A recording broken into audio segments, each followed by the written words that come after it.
క్యాజువల్గా ఎవరన్నా టాప్ 5 అంటే నబీల్, అభయ్ అని ఆయననే అన్నాడు. అభయ్, నబీల్, నిఖిల్, సీత, ఇంకోటి ఏదో పేరు చెప్పిండు. సో టాప్ 5 అనుకున్న అతనే ఎప్పుడైతే బిగ్ బాస్ వచ్చి సోఫాలా ఇది ఇట్లా నెగిటివ్ అవుతుంది అది అన్నప్పుడు అప్పుడు అన్నాడు యు ఆర్ ఇన్ డేంజర్ అని. నువ్వు కాదన్నా నేను వెళ్ళిపోతున్నాను, నువ్వు ఫిక్స్ అయిపో, నేనే అయిపోయినా. అవును, ఎందుకంటే నేను కన్ఫెషన్ రూమ్కి పిలిస్తే నేను నా మిస్టేక్ ఏందో తెలుస్తుంది. డెఫినెట్గా నాతో పాటు ఇంకో 11 మంది అది రిపీట్ చేయకుండా నేను వాళ్ళకి చెప్పడానికి ఉంటుంది, అట్లీస్ట్ ఇది మిస్టేక్స్ రా అని. అండ్ నేను కూడా రిపీట్ చేయకుండా ఉండడానికి ఉంటుంది. నేను కన్ఫెషన్ రూమ్కి వెళ్తాను చాలాసార్లు మాట్లాడినా, నన్ను ఎప్పుడైతే పిలవలేదో నేను చెప్పేసినా నేను వెళ్ళిపోతున్నా, ప్రిపేర్ అయిపోండాను. ఎలాంటి గేమ్ అంటే అన్న వెళ్ళిపోమని నామినేట్ చేసిన వాళ్ళు మీరు వెళ్ళిపోతుంటే ఏడుస్తారు. ఎగ్జాక్ట్లీ, అది పాయింట్ ఏమున్నది అంటే ఒక మంచి మంచి మెమరీస్ చాలా ఉన్నాయి, అందరితో ఉన్నాయి. అంటే మీరు అబ్జర్వ్, మేము 1 అవర్ చూసిన ఎపిసోడ్ ప్రకారం మాట్లాడుకోవాలంటే సోనియా పృథ్వీ కావచ్చు, నిఖిల్ కావచ్చు చాలా మ్యానిపులేట్ చేస్తుంది, ఆయన కంట్రోల్లో పెట్టుకుంటుంది అని చెప్పేసి బయటకు ప్రొజెక్ట్ అయిన థింగ్ అదన్న. అసలు అంటే సోనియా ఈజ్ అ పర్సన్, తనకు ఏదైనా నచ్చపోతే డెఫినెట్లీ ఇన్ఫ్లుయెన్స్ చేస్తుంది. ఎందుకనంటే ఆమె మెంటాలిటీ అంతే, తను మాట్లాడుతుంది నచ్చపోతే. నువ్వు ఇన్ఫ్లుయెన్స్ అవుతావా అవ్వదని నీ పర్సనల్ పక్కన పెడితే ఆమె ఎవరికన్నా కేర్ తీసుకుందంటే డెఫినెట్గా ఇన్ఫ్లుయెన్స్ చేస్తుంది.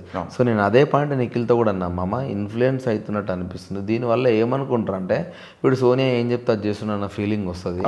మీతో పాటు పక్కన ఉన్న నాకే ఆ ఫీలింగ్ వచ్చిందంటే ఇంకా దూరంకి వెళ్ళి చూసుకోవడానికి ఇంకెక్కువ ఉంటుంది రా అని అంటే వాడు కూడా అవునరా లేదు ఇట్లా జరుగుతుంది అని వాడు కూడా అన్నాడు.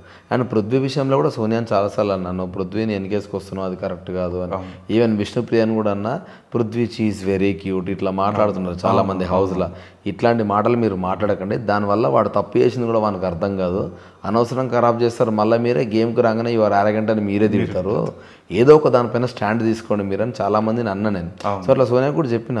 బట్ ఇక ఆమె ఎట్లా వాడిని పాపం రావాడు వానికి ఏం తెలియదు మనం చెప్పాలి అంటే, మనం చెప్పేది ఏందిరా 25+ ఇయర్స్ ఉన్నప్పుడు వాళ్ళు సెల్ఫ్ రియలైజ్ కావాలి. నువ్వు అట్లా చెప్తా ఉన్నా కొద్దీ పక్కన వాళ్ళంతా సోనియా వాడిని ఆటాడిస్తుందన్న ఫీలింగే ఉంటుంది అని చెప్పిన. సో ఆమెకు కూడా చెప్పిన, ఆమె కూడా అవును రా అని అన్నది. బట్ ఇక వాళ్ళు సెల్ఫ్ రియలైజ్ కావాలి, మనం అంతకంటే ఎక్కువ ఏం మాట్లాడలేము. అంటే అన్న లైక్ బయటకు వచ్చాక మీరు ట్విట్టర్ చూసినట్టయితే చాలామంది ఏంటంటే కన్నడ వాళ్ళు ఎక్కువ మంది ఉన్నారు అండ్ తెలుగు వాళ్ళు తక్కువ మంది ఉన్నారు. అంటే ఈ కైండ్ ఆఫ్ అది నిజంగా నేను అసలు ఎక్స్పెక్ట్ చేయలేదు, ఎందుకంటే చాలా మంది ఆ క్వశ్చన్ అడిగారు నన్ను.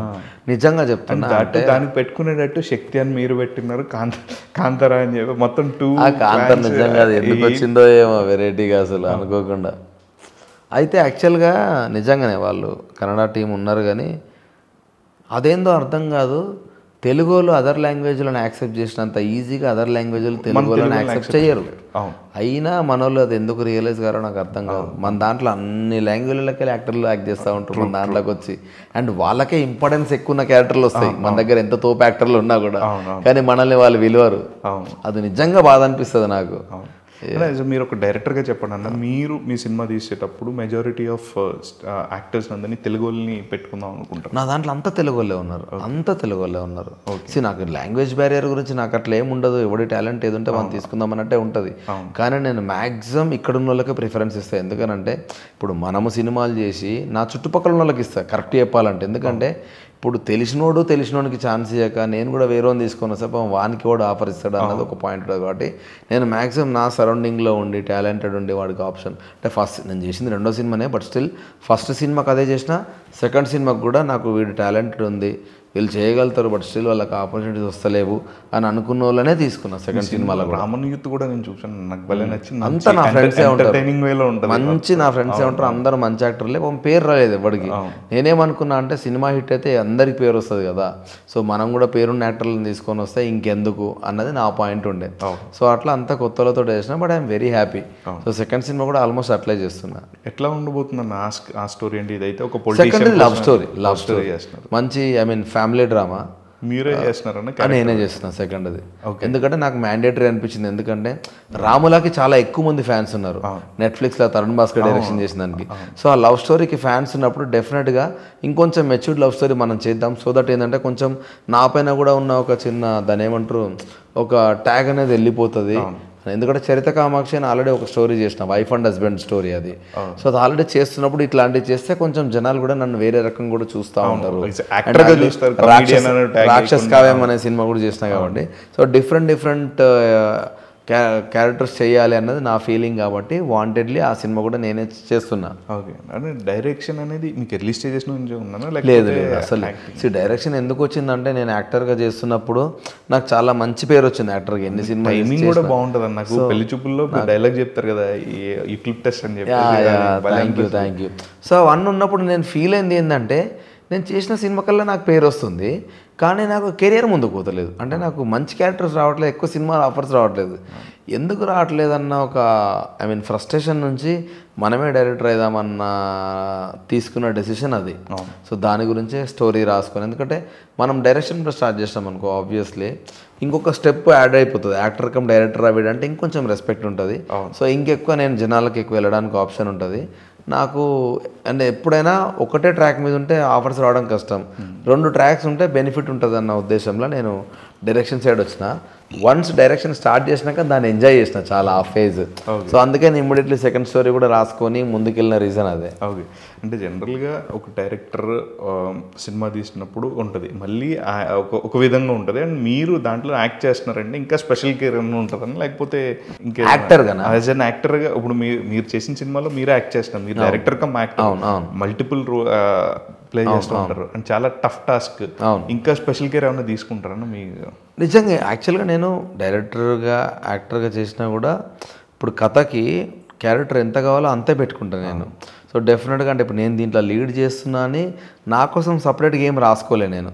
సో ఎట్లా రాసిన అంటే ఈ సినిమాకి నా క్యారెక్టర్ ఎంత కావాలో అంతే రాసిన. ఎందుకంటే నేను గట్టిగా ఏం నమ్ముతా అంటే సినిమా బాగుంటే అందరికి పేరు వస్తుంది. ఎగ్జాక్ట్లీ, మన గురించి మనం రాసుకుంటే సినిమా దొబ్బుతుంది అనేది నా పర్సనల్ పాయింట్. అందుకని నేను 1-2 సార్లు ఆలోచించి ఫస్ట్ మెయిన్గా కథనే బాగా రావాలి అని.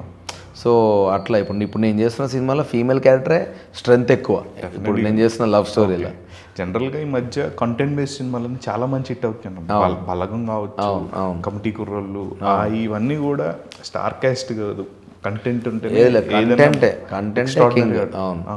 అంటే పెద్ద యాక్టర్స్కి నరేట్ చేసి ప్లాన్స్ ఏమైనా ఉన్నాయన్న? యాక్చువల్గా కొంచెం ఒక పెద్ద యాక్టర్ కోసమే ఒక కథ ఒకటి రాసుకున్నా.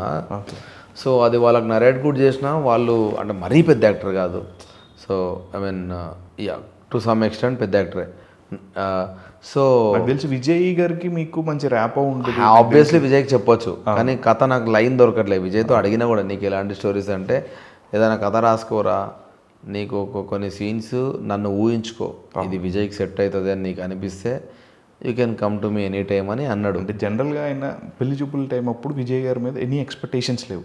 ఆఫ్టర్ అర్జున్ రెడ్డి తర్వాత చాలా వెళ్ళింది, పాన్ ఇండియా లెవెల్ ఇప్పటికీ విజయ్ గారికి ఉన్నంత ఫ్యాన్ బేస్ ఒక మీడియం రేంజ్ చాలా మంచి ఫ్యాన్ బేస్ ఉంది. అవును, అట్లాంటి అప్పుడు కథ రాసినప్పుడు ఆ లెవెల్లోనే రాయాలి. సో కానీ నాకు చాలా మంచిగా అనిపించిన విషయం ఏంటంటే విజయ్ యాక్సెప్ట్ చేసిండు. మంచి కథ వచ్చి నీకు నాకు చూడైతే అనిపిస్తే నువ్వు వచ్చి చెప్పురా అని అన్నాడు.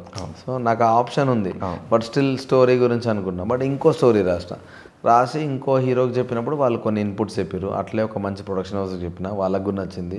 వాళ్ళు కూడా కొన్ని పాయింట్స్ చెప్పినారు, దాని మీద వర్క్ చేస్తున్నా. ప్యారలల్లీ ఈ సినిమా డైరెక్షన్ చేస్తున్నా. సడన్గా నాకు బిగ్ బాస్ ఆఫర్ వచ్చింది, సో అటు వెళ్ళిన. సో ఇప్పుడు అవన్నీ మళ్ళీ రీసెట్ చేసుకొని స్టార్ట్ చేయాలి. And Bigg Boss hangover దిగిన తర్వాత మళ్ళీ back to work and back to film. అంతే ఒక 2-3 డేస్ అయిపోయిందంటే అన్ని సెట్ అయిపోతాయి. ఇంకో కంటెస్టెంట్ బయటకు వచ్చిందంటే ఇట్స్ డన్. సో ఇక నేను వెళ్ళి నా పని చేసుకోవడమే. అంటే మీకు టాప్ 5లో ఎవరు ఉంటారు అనుకుంటున్నారు? ఇప్పుడున్న టీంలో అయితే, ఇప్పుడున్న మెంబర్స్లో అయితే నబీల్, నిఖిల్, సీతు, ప్రేరణ అండ్ యష్మి, ఈ 5 మంది మాత్రం చాలా సాలిడ్ స్ట్రాంగ్ ఉన్నారు. ఎట్లా అంటే అన్న స్లో పాయిజన్ లా సీత చాలా స్ట్రాంగ్ అవుతుంది, తెలియట్లేదు ఎవరికి, చాలా స్ట్రాంగ్ అవుతున్నారు సీత గారు. అంటే మీరు అబ్జర్వ్ చేశారు అన్న పొటెన్షియల్ ఉందనేసి? చూసిన నేను సీతుకి ఫస్ట్ వీక్ సెకండ్ వీక్ నాకు ఆప్షన్ వచ్చిన సీతుని చీఫ్ లాగా ఎందుకు చేయలే అంటే సీతు still has to become strong అని నాకు మెంటల్గా అనిపించింది. బట్ థర్డ్ వీక్లో అది స్ట్రాంగ్ అవుతున్న విధానం, ఆల్రెడీ బ్రదర్ సిస్టర్ బాండింగ్ నాకు ఇంకా పెరిగింది కాబట్టి యాజ్ అ బ్రదర్కి ఇంకా హ్యాపీ ఫీల్ అయినా. సీతు భలే స్ట్రాంగ్ వెళ్తుంది ముందుకి అని అనిపించింది.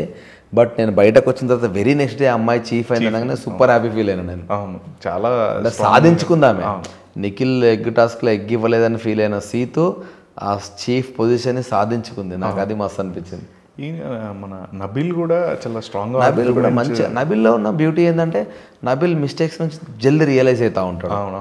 సో అది చాలా మంచి థింగ్ ఒక కంటెస్టెంట్కి. అవును, పైగా మనోడి స్లాంగ్ కూడా చాలా అట్రాక్ట్ చేస్తుంది ఆడియన్స్ అందరూ కూడా. టిపికల్ గా బాగా అట్రాక్ట్ అవుతుంది. హైదరాబాద్ హిందీ మాట్లాడుతూ ఉంటాడు ఎక్కువ. అవును. సో ఓవరాల్ గా బిగ్ బాస్ ఎక్స్పీరియన్స్ ఏంటన్నా అసలు, గుడ్ బ్యాడ్ అంటే? Very good experience. Bigg Boss bad experience, కొన్ని బ్యాడ్ మూమెంట్స్ ఉన్నాయి, బట్ నాకు ఇచ్చిన మెమరీస్ అన్నీ మంచి మెమరీస్. బిగ్ బాస్ బయటకు వచ్చేటప్పుడు 11 మంది వాడు హౌస్లో ఉండాలి అని అన్న ఇంటెన్షన్తో బయటకు వచ్చిన.